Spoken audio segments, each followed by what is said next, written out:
Hello I'm RSV Praveen. மாமன் movie எத்தனை பேர் பார்த்துருக்கீங்கன்னு கமெண்ட் பண்ணுங்கள். மாமன் மூவியை பார்த்து எமோஷனலாக ஃபீல் பண்ணுவாங்க எல்லாமே லைக் போடுங்க, ஓகேவா? நம்ம நிறைய வீடியோவில் பேசியிருப்போம், அடிக்டட் ஆகிட்டோம், ஒரு பர்சனுக்கு அடிக்டடாக இருக்கும் அப்படி இப்படி நிறைய பேர் பேசியிருப்போம். பட் மாமன் மூவியில் ஒரு சின்ன அடிக்டட்லேருந்து எப்படி வெளியே வரலாம் அப்படிங்கிறத ஒரு சீன் காட்டியிருந்தாங்க. அந்த பையன் அவங்க மாமன் மேலே அவ்வளோ அடிக்டடாக இருந்தான். அந்த பையன் அவன் மைண்டை மாற்றுறதுக்காக அந்த ஒரு டெத் சீன் மாதிரி கொண்டு வந்தாங்க பார்த்தீங்களா, இந்த ஃபோட்டோ வச்சு மாலை போட்டு. ஸோ அந்த பையனோட வேர்ல்டில் அவனுக்கு அந்த மாமா அப்படிங்கிறவங்க இல்லை அப்படிங்கிற கான்செப்டில் தான் உள்ளே கொண்டு வந்திருந்தாங்க. அந்த பையன் அவங்க இல்லைனாலும் அவங்க சாமியாக நினச்சி கும்பிட்றது. ஸோ எப்படி நம்ம ஒருத்தவங்க மேலே அவ்வளோ பாசத்தை வச்சு அடிக்டடாக இருக்கிறோமோ, அதுக்கு ஆப்போசிட்டாக அவங்கள மறக்கவே முடியாமல் அவ்வளோ கஷ்டப்படுறதா செய்வோம். ஒவ்வொரு விஷயமும் நம்மளே ஒரு 1 வீக் சம்திங் இருந்தாலுமே எப்படினாலும் ஆறு மூலமாக ஒரு அந்த ஞாபகங்கள் வரதான் செய்யும்.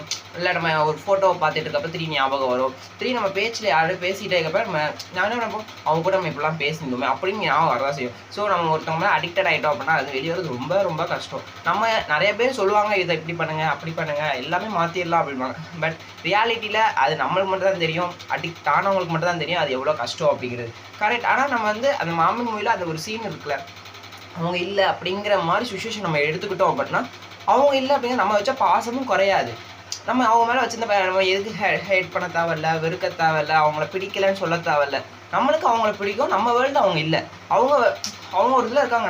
நம்மளை பொறுத்த வரைக்கும் அவங்க இல்லை அப்படிங்கிற மாதிரி இருந்துட்டோம் அப்படின்னா நம்ம லைஃப்பில் நம்ம அவங்கள ஓவர் கம் பண்ணி வந்துடலாம், அவங்க நினைக்காம இருந்துக்கலாம் அப்படிங்கிறத நம்ம மாமன் மூவியை பார்த்து கொஞ்சம் புரிஞ்சுக்கிட்டேன். ஸோ நீங்களும் எத்தனை பேர் அதை அண்டர்ஸ்டாண்ட் பண்ணீங்க, நீங்களும் எத்தனை பேர் அதை புரிஞ்சுக்கிட்டீங்க அப்படிங்கிறத கமெண்ட் பண்ணுங்கள். Thank you. Wow.